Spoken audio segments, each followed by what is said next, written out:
like even waking up this morning and seeing the things that Trump was saying about like, well, it could be 80%, like that sounds right. It's like I just feel like I'm living in a nightmare. It's like, and it's just such an impossible place to be a small business owner. Like how do how do I do this? Like how do I go from 10% to 20% to 125% to 80% in the span of what, 6 weeks? Like that's nuts. It's killing small business. And, it's like a cliche, but small businesses are the backbone of the American economy. And we're talking Yeah. about doing something that is just going to gut them. And It's for what? It doesn't make any sense. it makes no sense. Small businesses don't just have an extra, $100,000 laying around, $40,000, whatever it is, to import more goods to absorb the cost of it or to raise their prices to be uncompetitive. It's an impossible place to be a small business right now. And exactly what you said, like he's like everyone says small business is the backbone of the economy. It's like there's nothing happening right now to show that small business is the backbone of the economy or that you support small business. Yeah, I know. And the thing that infuriates me, I think, the most is these exemptions to the tariffs that are being Yes. granted to huge corporations who have billionaire owners who are Hmm. able to buy access to this president and lobby him, apparently, or pay him off, or whatever the Hmm. current system is, to get exemptions. There are barely any small businesses, if any, who have, as you said, that kind of cash lying around, the time, the money, or the access to advocate for themselves. Yeah. So, like, let's just level the playing field at least. And that's why I sent that letter to the Commerce Secretary and the President saying, please exempt small businesses from this. Yeah. It's Yes. crazy. Like if you can do it for big companies, what is stopping you from doing this tomorrow or today? Like there's nothing. What is Yeah. like you're writing executive orders left and right. Like Yeah, exactly. So can I just bother you to just tell me a little bit about your business? I mean, what inspired you? How'd you get it off the ground? What's your yeah. origin story? Of course. So our business, there's three of us. There's three co-founders. So it's myself and then my two business partners. And I actually have them. I'm like, all right, can you guys just be on deck in case like you want to pop in to the Yeah. Zoom or we need you to. But between the three of us, we have almost 100 years combined experience in the juvenile product development category. I started my career working at a different juvenile product development company. And my business partner and I at that company helped to start their stroller gear line. And I've always just been a product junkie. Like I love products so much. I think it's so cool. I think being able to create products for moms, new parents, dads, babies is like one of the most it's one of the best things I could ever do in my life. I think meeting a new parent where they're at on their parenthood journey is such a special moment. I'm a new mom to a year and a half. I have a year and a half year old toddler. And I always had an appreciation for specifically like new moms.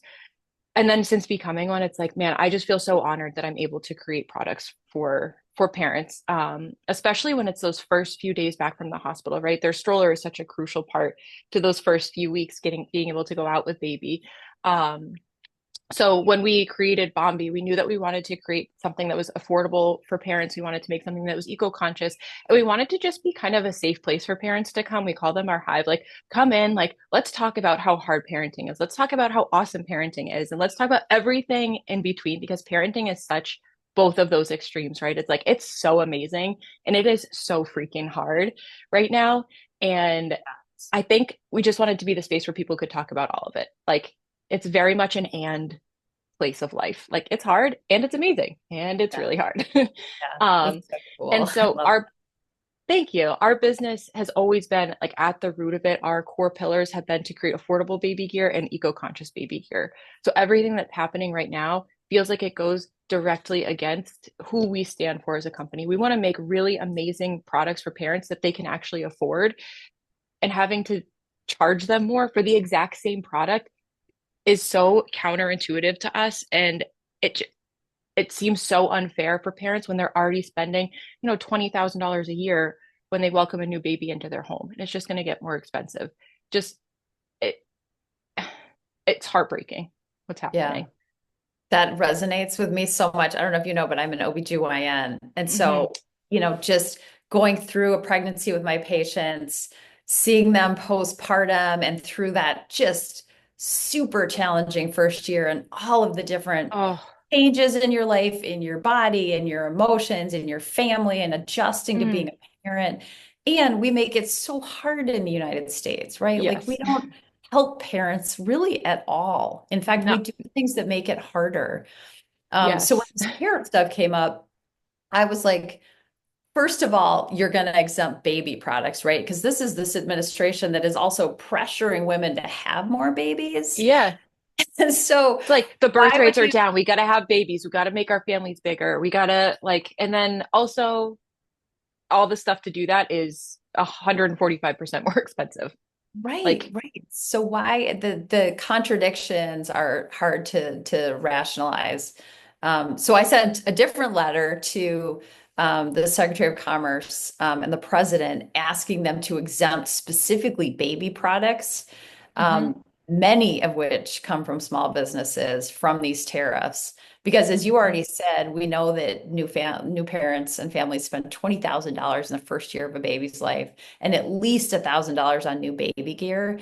And that mhm. new baby gear, like car seats, like strollers, cribs, high chairs, that kind of stuff is not optional, right? Like you Yeah. have to have that stuff in the first year to raise Yes. a baby in the United States. And so you're really just putting a baby tax on these new families at the same Yep. time while you're telling them to have more babies. Yeah. So, so It's it's incredibly amazing. frustrating. And I love your company that's actively trying to make it affordable, right? Like your mission, it sounds like, is partly to create a product that more people can afford to have. Because Yeah. strollers have gotten so expensive.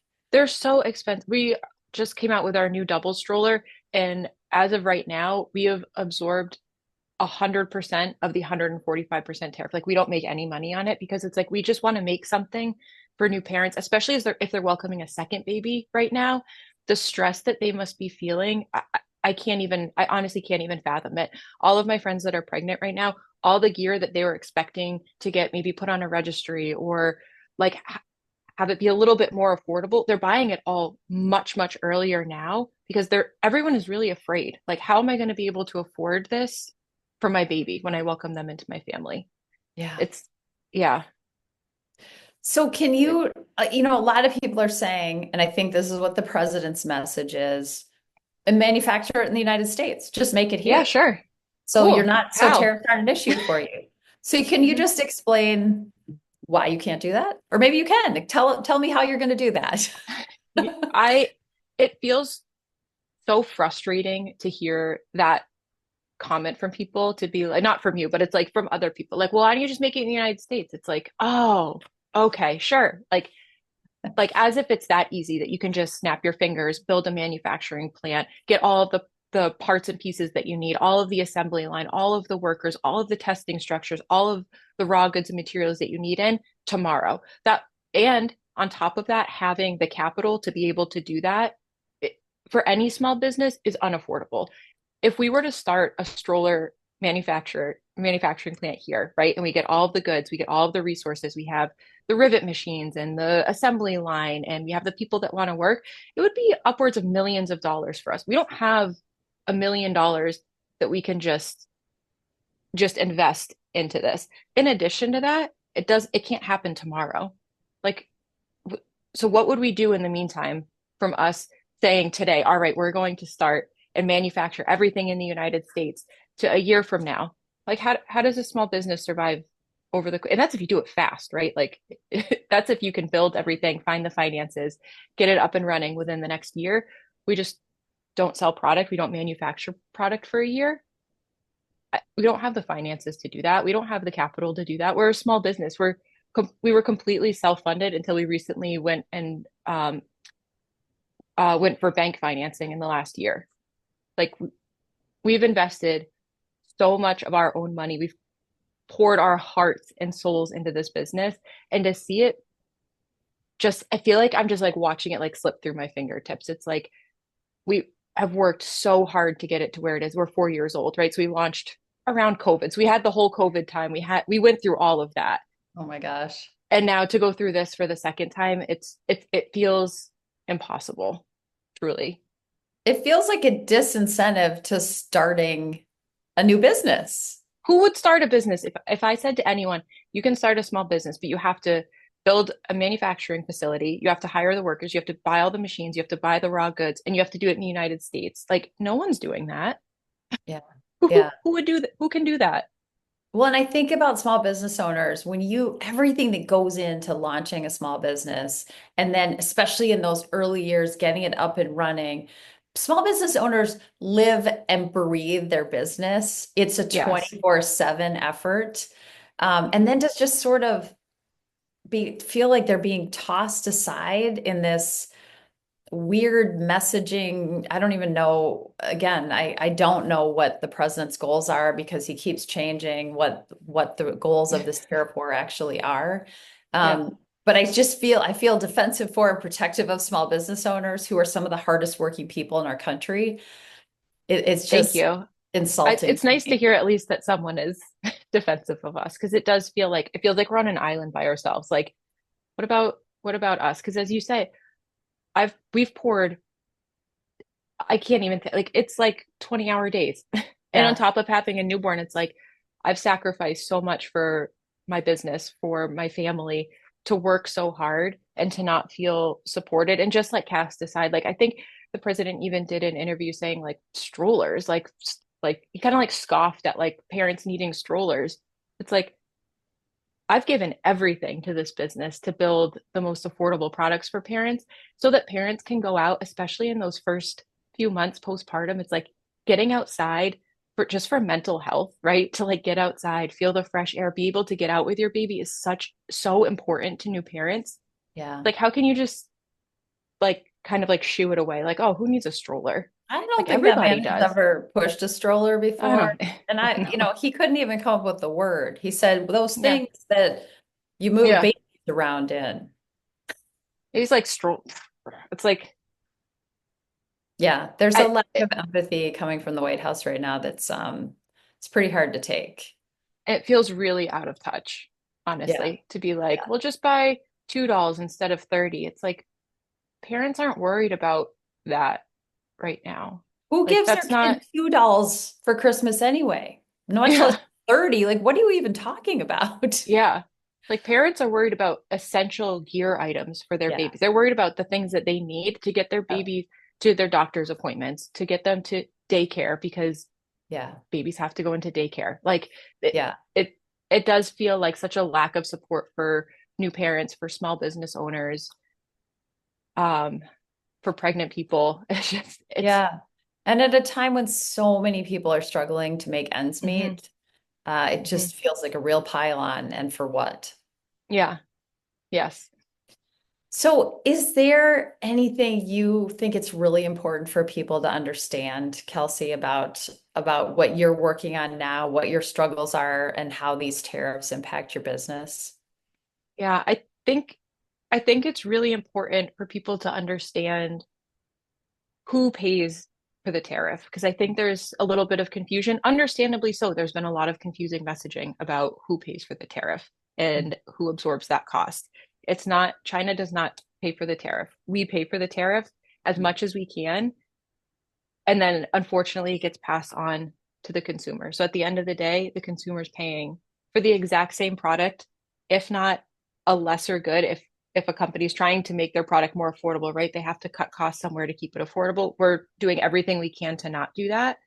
Um, but you're paying more for the exact same item. You're not paying more for a better product. You're not paying more for a product with more features. And I think that when we want to raise our prices on anything or make maybe strollers that are more expensive, we want to be doing that because we're offering some a parent so much more features, so many more things that they need for getting out with their baby, not the same product to just make money. I think that's another misconception. It's like, well, businesses are just going to charge more because they're just going to make more money. Like, no, I'm Right. not doing Yeah, that. I've heard that too. It strikes me that it's a regressive tax on the American people, but there are some people who are saying, "Oh, businesses are justifying their higher prices by saying it's because of the tariffs." What would Yeah. you say to that? I would, I don't want to charge parents more. I want to keep my products as affordable as possible. We're not make I can say with 100% certainty and honesty that we are not making more money right now. Like this is not a time that we are raising our prices and making a lot more money. We're raising our prices to just keep the lights on. Yeah. Like, It strikes me you set out to create a product that more people could afford. You're not mhm. catering to the super fancy people. No, that's been our whole mission. It's like creating those affordable, eco-conscious gear items for parents. Our stroller before all of this was $199. So it was $200.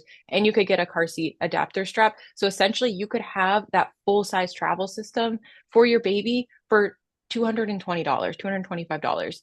Um, Compared to other strollers, other full size strollers that are somewhere around $1,000, $800. So we really wanted to make something affordable for parents that they would use throughout their child's life. And then if they decide to have more children or even pass on to another family, that's why all Yeah. of our products have the replacement parts. We want our strollers to last the lifetime that anyone uses them for. And then be able to pass it on to a friend, a family member, someone else that needs a stroller. So I love that. yeah, it just feels really hard. It feels hard to have the mess. And I think too, consumers, if they don't feel it now, they'll feel it very soon. And it's not to be like, I'm not trying to like be like fear mongering or anything like that. It's just I think we've heard from some people like, well, you're going to be running Memorial Day sales, you're going to do Fourth of July sales. I'm like, I can't even, I can't do sales right now. And I Yeah. think that when that starts to really trickle down to those big purchase items, people are going to be feeling it a lot more. And unfortunately, I do think it's going to get worse before it gets better. Yeah. Yeah. I've heard a lot of small business owners use the word existential right now. They feel Yes. like there's an existential threat to their business. Does Mhm. that resonate for you? Yeah, unfortunately, it does. It feels it feels like the reality and the truth that like we're not ready to really look at yet. It's like this does feel existential. It feels catastrophic to us. Um, on so many levels. We only have so much inventory right now. So eventually we'll either have to order more or we just have to wait. Yeah. And how long can small business afford to just wait when they have families to take care of? They have Yeah. homes that they have to take care of. Like they have responsibilities. It's like I just feel so fearful for small business in America right now. Yeah. Truly. Well, I'm so sorry that you're going through this unnecessary challenge, especially when you've created such a cool product that fills a real void, I think, that Yeah. was out there. Um, so please Thank stay in you. touch. If there's anything Yeah. that we can do, I'm going to keep ringing the alarm bells and do what I can to elevate this issue, to put pressure on the administration to back away from this tariff war. Yeah. Um, but just know that I'm grateful to you both for talking to me today and for creating this cool product for Thank you. new moms and young families. I love it so much. Thank you. And thank you for keeping the pressure on and keep everything you're doing to speak out against it. I think that it's conversations like this. I feel like it's more people talking about stuff like this, putting that pressure on that hopefully will bring about some type of resolution. Hopefully, I we can hope so hope. too. I hope so Yeah. too. Good So luck to you, we'll Kelsey. keep fighting the good fight. And if there's anything that we can do to any way that we can support, like we are happy to do it. Like I said, we just want to keep essential baby items for parents affordable. And any way that we can speak out to do that is like that. I feel like that's the most important thing we could do right now. Yeah, I hear that.